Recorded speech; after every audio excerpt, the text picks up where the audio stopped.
Bienvenue dans Talk Afrique sur Médian TV Afrique. Merci d'être avec nous pour ce nouveau numéro. Au menu, la participation des équipes africaines au Mondial Russie 2018. Les 5 représentants du continent à cette compétition de football ont été éliminés dès la phase de poule.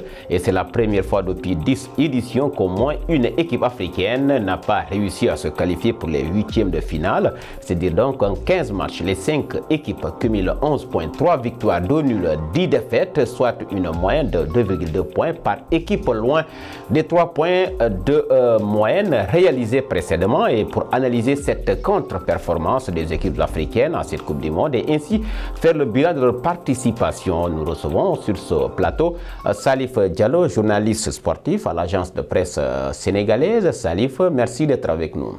Le plaisir est partagé et puis bon, j'espère qu'on va passer de très bons temps pendant ces 26 minutes. Espérons-le. Avec nous également sur ce plateau Talla Fall, vice-président chargé de la communication à Génération Foot.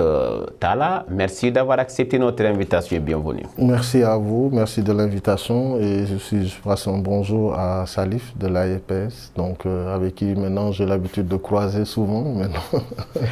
Voilà, ainsi dit, le Sénégal, le Maroc, le Nigeria, la Tunisie et l'Égypte, les 5 représentants du continent qui ont donc quitté ce mondial en Russie dès le premier tour. Une première, Salif, depuis 1982.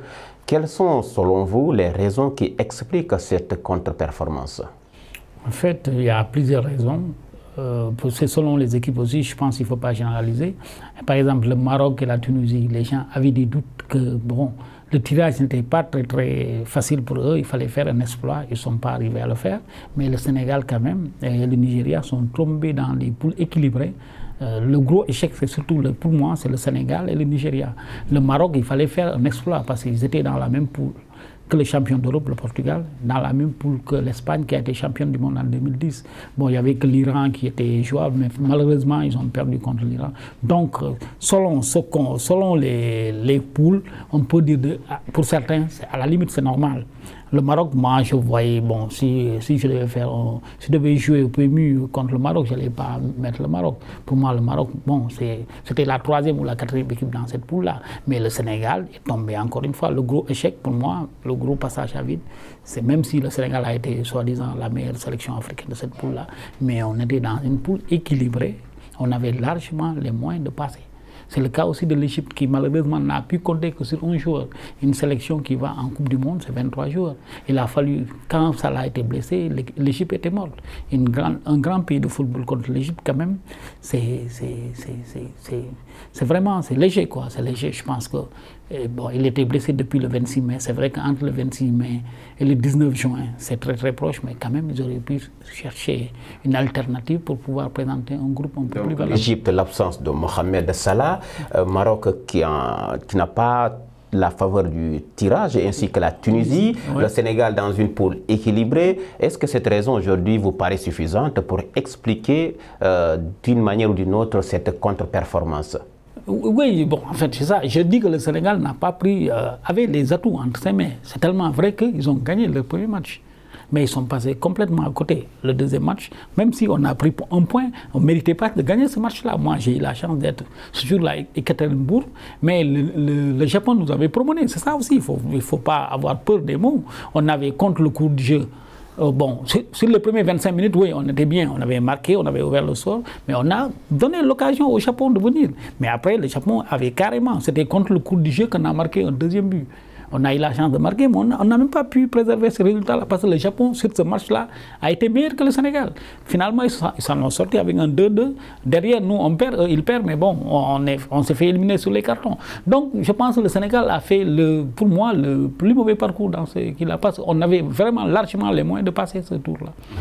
Alors, Talla Fall, finalement, les 5 représentants du continent qui sont rentrés à la maison plus tôt que prévu, quel enseignement finalement tiré après cette déroute du football continental, si on peut l'expliquer ainsi?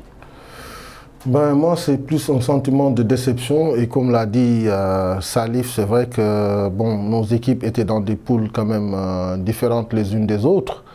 Et que dans chaque poule, il y avait au moins sa vérité.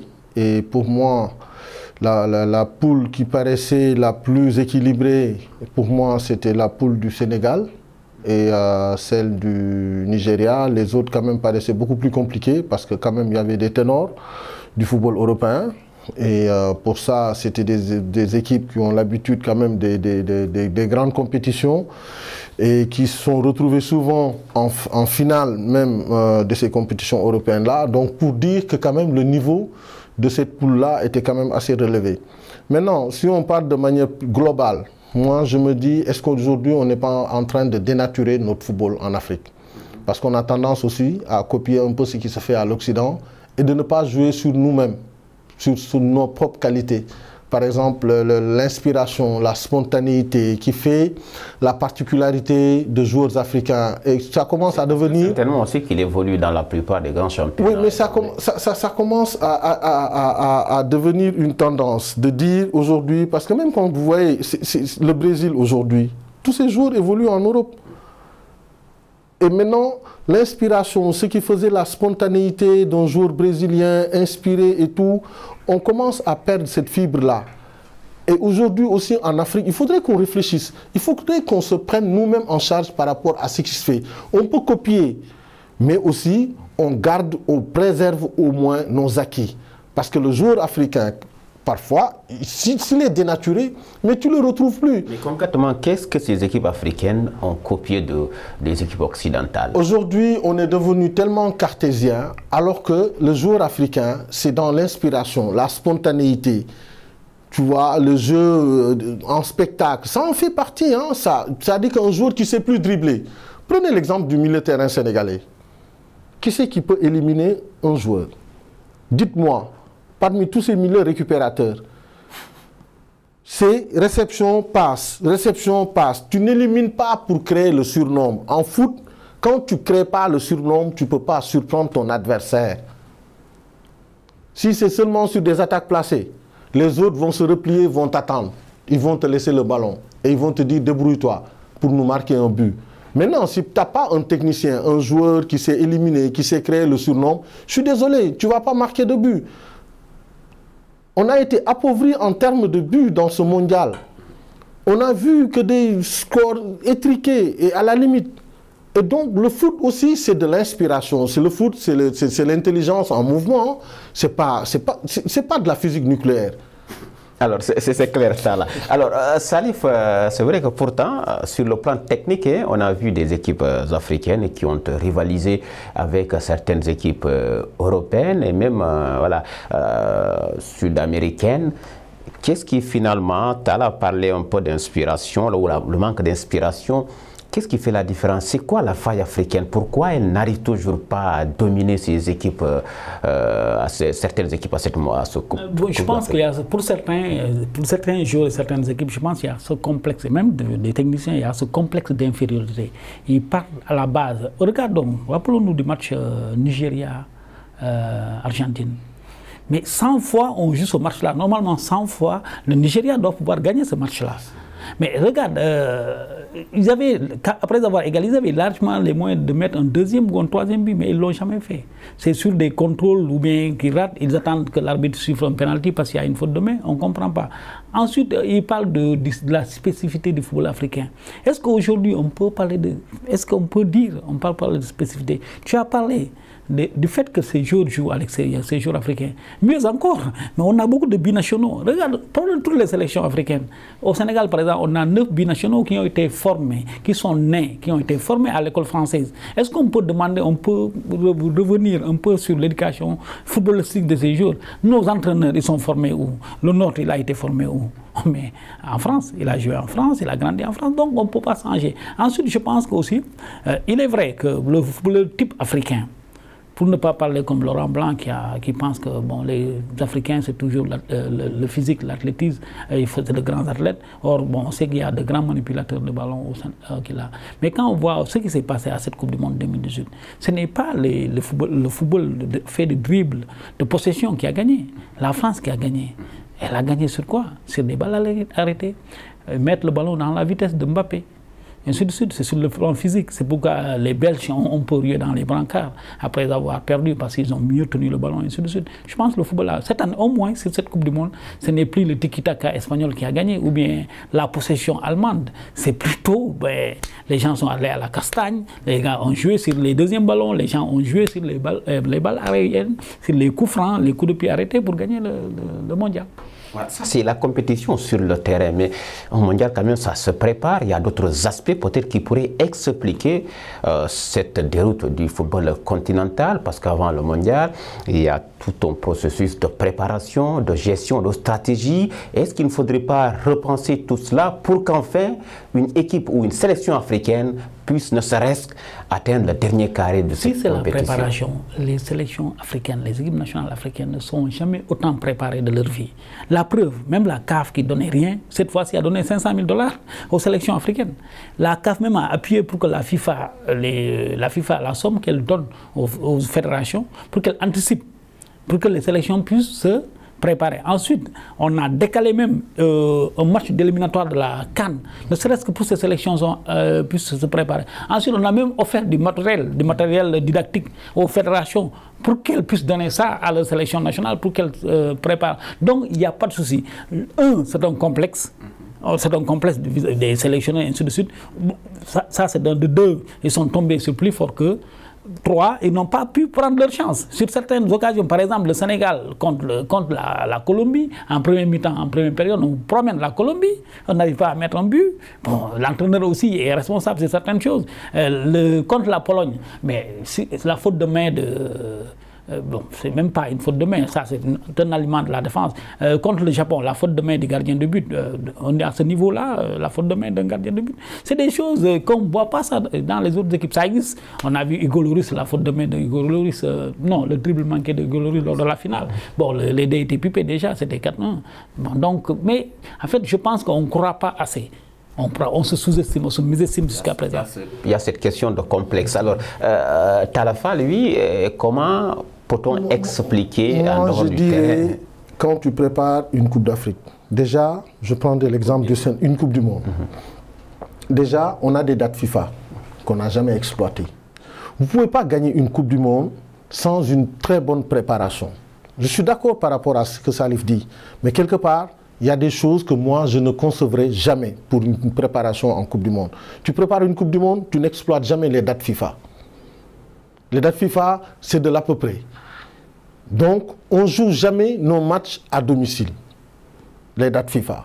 Alors que, pour la génération de 2002, ils ont eu la chance de pouvoir faire des matchs au Sénégal. Et inciter les gens à venir voir l'équipe. Et regarder l'équipe, voir les forces et faiblesses de cette équipe-là. Quand on prépare une Coupe du Monde, tu dois avoir une stratégie, une conception stratégique. Il y a un document qui doit te permettre de savoir les forces et faiblesses de chaque équipe que tu pourrais rencontrer jusqu'en finale. Maintenant, au moment de l'opération, tu dois pouvoir au moins déceler toutes les faiblesses de ton adversaire pour pouvoir mieux les exploiter. Et moi, je me rends compte que, à part le match de la Pologne, le Sénégal n'a pas bien fait son job.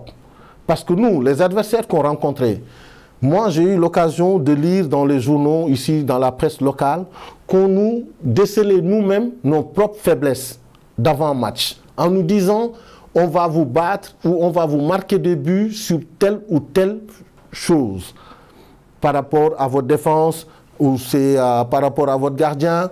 Le joueur Honda qui marque le deuxième but du Japon, il l'a dit, la faiblesse du Sénégal réside dans ça.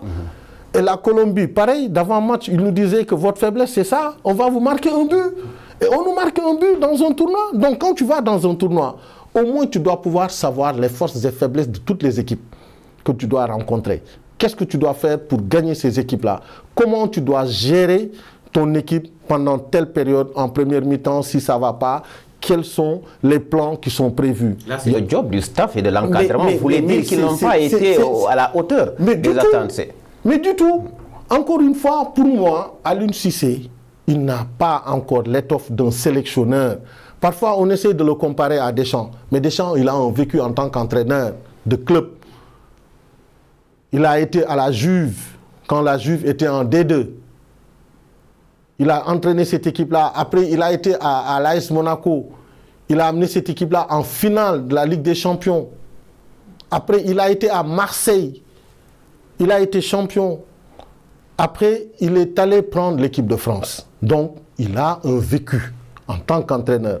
Et ça, c'est Noël Le Graët qui leur a exigé d'aller se faire la main avant de venir prétendre prendre notre équipe nationale. Parce que ce n'est pas de la gnognotte de dire aujourd'hui, ouais, j'étais un ancien, je dois devenir prendre l'équipe nationale. Non, c'est trop facile.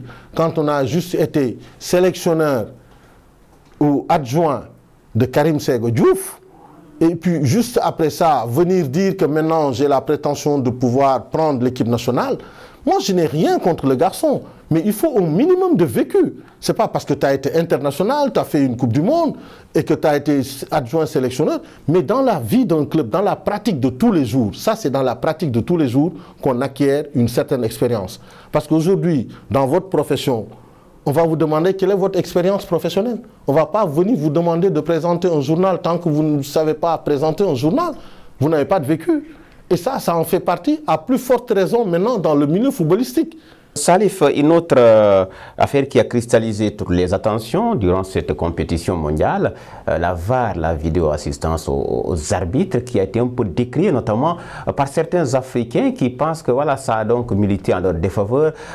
Est-ce qu'aujourd'hui c'est une raison suffisante pour expliquer la déroute du football des équipes africaines? Non, du tout. Il est vrai, ça aussi, on ne peut pas se cacher derrière son petit doigt, qu'il y a eu des décisions inexplicables. C'est ce penalty que devait avoir le Nigeria contre l'Argentine, c'est le penalty que le Sénégal a eu contre la Colombie. C'est vrai que c'est des décisions bizarres qui ont été prises. Bon, maintenant, mais c'est un fait, la VAR est là et les gens ont décidé, les instances mondiales ont décidé de mettre ça en pratique. C'est comme, je me rappelle au début, quand les gens ont dit que les gardiens n'avaient plus l'autorisation, quand il y a une passe en retrait par les pieds, les gardiens n'avaient plus le droit de prendre le ballon, ils sont obligés de jouer au pied. Au départ, ça a soulevé des vagues, mais maintenant, c'est entré dans les mœurs. Je sais que ça va forcément entrer dans les mœurs. Maintenant, ce n'est pas demain la veille. En Afrique, on va pouvoir avoir ces VAR-là, parce qu'il faut extrêmement, il faut de grands moyens. Mais cette réforme a bien des limites. Mais, oui, bien sûr, non, bien sûr. Je vous le concède. Par exemple, moi, je n'ai pas compris, par exemple, ce penalty-là, valable, bon, ce penalty qu'on peut discuter, que l'arbitre Pintana, non Pintana, oui, qui l'a sifflé contre la Croatie pour la France, ce même penalty, on aurait pu le siffler pour le Nigeria, ça n'aurait pas créé un scandale. Mais pourquoi on le fait pour les autres? Est-ce qu'il y a... C'est parce que c'est l'Argentine. L'Argentine a mené peut-être 50 000 supporters, le Nigeria peut-être un millier. Pourquoi on ne donne pas ce penalty à Sadio Mané? Or, on a donné un penalty à la Russie. Bon, l'arbitre a refusé systématiquement qu'il y ait l'utilisation de la VAR. Donc, c'est discutable. Mais aujourd'hui, c'est une donnée essentielle. Et je pense que les sélections africaines avaient largement les moyens de passer au second tour, qui est VAR ou pas. Donc, c'est une donnée essentielle, il faudra faire avec. Maintenant, mais il faut qu'on y aille. On a d'autres explications à notre déroute par rapport à cette Coupe du Monde. Alors, Talla, sur l'avenir du football et des footballeurs africains, c'est vrai, on le disait tantôt, qu'est-ce qu'il faudra faire pour qu'enfin une sélection africaine puisse atteindre le dernier quart de cette compétition, parce que jusqu'ici la plus haute barre que les équipes africaines n'ont jamais dépassée, c'est les quarts de finale. Qu'est-ce qu'il faudra faire pour que le football africain puisse enfin atteindre ce dernier carré? Et vous savez, nous on n'est pas exigeants, c'est ça déjà. En Afrique, africain, on n'est pas exigeant. Le Sénégal, qui a l'une des plus belles équipes actuellement du continent, n'a même pas l'ambition de passer le premier tour. On te dit, l'objectif, c'était qu'on a fixé à l'entraîneur, c'était une qualification en Coupe du Monde, point. Est-ce qu'on peut continuer à se réjouir d'une qualification? Mais c'est ça qui est déplorable. C'est-à-dire que c'est le manque d'ambition. C'est ça. Moi, je ne me comprends pas. Un entraîneur ou un sélectionneur qui te qualifie en Coupe du Monde et tu n'as pas d'autres objectifs avec lui. Mais je te fais un avenant et je te dis, moi, je voudrais au moins que tu puisses aller au moins en quart de finale. Le potentiel que cette équipe-là renferme. Si on n'a pas d'ambition avec cette équipe-là, quand est-ce qu'on l'aura? Quand est-ce? Et c'est ça qui montre la légèreté des Africains. On n'est pas exigeant en nous-mêmes. On ne peut pas avoir des joueurs qui rivalisent avec les plus grands d'Europe ou du monde et aller en Coupe du Monde et se contenter de dire non, non, non, on a été qualifié en Coupe du Monde. Mais dans ce cas-là, c'est comme disait Pierre de Coubertin. L'essentiel, c'est de participer alors. Et on rentre à la maison et on dépense énormément de milliards. Il y a un problème. C'est quoi ce problème? Ce problème, c'est qu'en nous-mêmes, on n'est pas exigeant. Moi, je te dis, écoute, l'objectif, c'est ça. Regardez la France. Le président Macron, ce n'est pas un footeux, c'est un amoureux du foot. Mais il leur a dit carrément, si vous arrivez dans le dernier carré, je viendrai vous voir en demi-finale. Et maintenant, si vous arrivez en finale, je reviendrai. Mais même pas pour une petite finale. Hein? C'était même pas convenu dans le deal, entre guillemets. C'est une demi-finale et une finale. À disputer, je viendrai. C'est clair. C'était le cas avec l'équipe du Sénégal quand le président leur remettait le drapeau en leur disant poussez les limites, voilà, surpassez-vous. Mais même la fédération, même si le président ne le redit pas. Mais le président l'a dit, il a dit que ne vous fixez pas de limites. Ne vous fixez pas de limites, mais dans ce cas-là, le minimum syndical, c'était au moins une qualification au second tour. Ouais. Avec cette équipe-là. Mais honnêtement, si on ne peut pas avoir de l'ambition avec cette équipe-là, c'est même pas la peine de nous dire que demain, on doit aller gagner une Coupe d'Afrique ou aller rivaliser avec les meilleurs d'Afrique. Parce que celles qui gagnent, les équipes qui gagnent en Coupe d'Afrique, elles sont exigeantes en elles-mêmes. Elles se disent, écoutez, l'objectif c'est ça. Et il faudra l'atteindre. On vous donne les moyens qu'il faut. Parce qu'à chaque fois, on demande à l'État de mettre les moyens. Mais l'État met les moyens. Mais à partir de là, maintenant, il faudra être exigeant par rapport à nous-mêmes. On ne peut pas se contenter de jouer les petits bras dans cette Coupe du Monde-là. On a des joueurs talentueux, ils sont bons. Maintenant, est-ce qu'on a l'encadrement, le staff, les dirigeants qu'il faut pour vraiment amener cette équipe-là le plus loin possible? Parce que les joueurs sont là. On a des joueurs. Un Sadio Mané, aujourd'hui, n'importe quel club européen ou mondial aimerait l'avoir dans son équipe. Quand même, qu'on se le dise, le garçon, il n'est pas manchot, quoi. Il est bon. Alors, Salif, la question que j'ai envie de vous poser de façon beaucoup plus globale, parce que ça mérite un travail colossal en amont, comme l'ont fait certains pays, tels que l'Espagne, qui a travaillé durant très longtemps avec le fameux Tiki-Taka, qui a finalement payé. En Afrique, que ce soit le Sénégal, le Cameroun, le Nigeria, le Maroc, l'Égypte. Pourquoi ces pays ne vont pas, j'allais dire, asseoir des mécanismes de travail, ne serait-ce que pour que ça paye? C'est quoi le problème finalement? Mais ça, c'est la grosse question. Mais est-ce que, parce qu'en France, en Espagne, il y a une direction technique nationale qui fonctionne, qui voit le produit, quel football doit aller avec ces joueurs, les joueurs qu'on a. Ils ont défini ça d'abord, ensuite ils ont mis ça en place. Est-ce que la direction technique nationale du Sénégal, par exemple, nous parlons du Sénégal qu'on maîtrise, est-ce qu'elle travaille? Le directeur technique national, il est où? Il est toujours derrière les sélections. Au lieu de travailler à la base, qu'on ne me dise pas qu'il n'y a pas les moyens. Aujourd'hui, le Sénégal a un centre technique où des joueurs peuvent être là-bas, des gens peuvent être là-bas.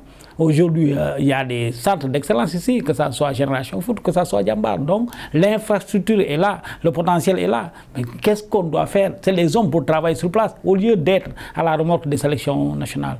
Dis-moi, on vous cite ici, qui est le directeur technique de la France aujourd'hui ici? Personne ne peut, moi, en tout cas, je ne peux pas le citer. Je connaissais l'ancien qui a, quand il y a eu cette affaire de quota là, Blacard, avec Houillet aussi un peu plus tôt. Donc ça, je connaissais. Aimé Jacquet qui a été, quand il a gagné la Coupe du Monde, il a été dictateur. Sinon, on ne connaissait pas. Parce que ces gens-là travaillent, ils bossent sur le terrain. Nous, nos gars sont derrière les équipes nationales. Ce n'est pas leur rôle. Leur rôle, ce n'est pas être à la remorque des entraîneurs nationaux. Au contraire, c'est les patrons techniques de ces entraîneurs-là. Ils doivent travailler à la base. On a des potentiels, des Golo Kanté, des Pogba, des Mbappé. On les a, des 100 000, des millions ici, des milliers. Mais parce que les gens ont travaillé. On travaille pour avoir ces gens-là. Au Sénégal, malheureusement, on ne fait pas ça. On préfère être à la remorque des...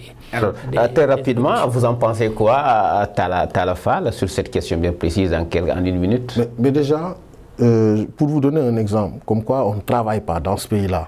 On prend des entraîneurs des équipes et on les nomme sélectionneurs des petites catégories. On en fait des pigistes. On leur demande juste de gérer une campagne. Et après cette campagne-là, tu retournes dans ton club. Comment voudrais-tu qu'un entraîneur puisse sillonner tout le Sénégal pour dénicher les oiseaux rares qu'on peut retrouver dans les petites sélections? Qu'on ne soit pas étonné de voir demain 5 joueurs de Darussalam ou 6 ou 7 ou 8 joueurs de Djambar ou 7 joueurs de Génération Foot pour faire une sélection nationale, alors qu'il y a dans les régions des garçons hyper talentueux qui sont dans les régions. Mais quand vous confiez la sélection nationale à un entraîneur, mon petit frère Malik Daf, que j'apprécie beaucoup, mais qui peut être entraîneur du Jaraaf et en même temps sélectionneur national, quand est-ce qu'il a le temps d'aller regarder tous ces gamins-là qui sont un peu partout au Sénégal? On lui demande donc juste de gérer une campagne. Pendant 8 mois, il est avec son club, avec qui il travaille. Son employeur, c'est lui qui le paye. Maintenant, par contre, en équipe nationale, on lui dit on te paye pour 2 mois, juste le temps de faire une campagne. Et après, on lui demande des résultats. Ça ne fait pas sérieux. Un entraîneur national qui est pigiste. Et après, tu veux avoir des résultats. Mais ce qu'ils font là, ils font du miracle.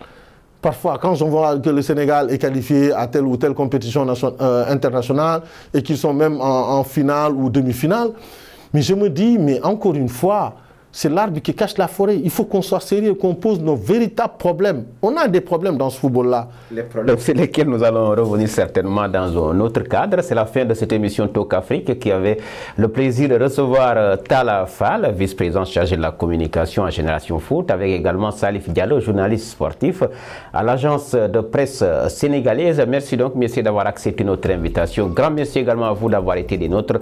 Merci aux équipes techniques, rédactionnelles. Cette émission, vous pouvez la retrouver sur nos sites internet de Médion TV Afrique. Le rendez-vous est pris pour le prochain numéro.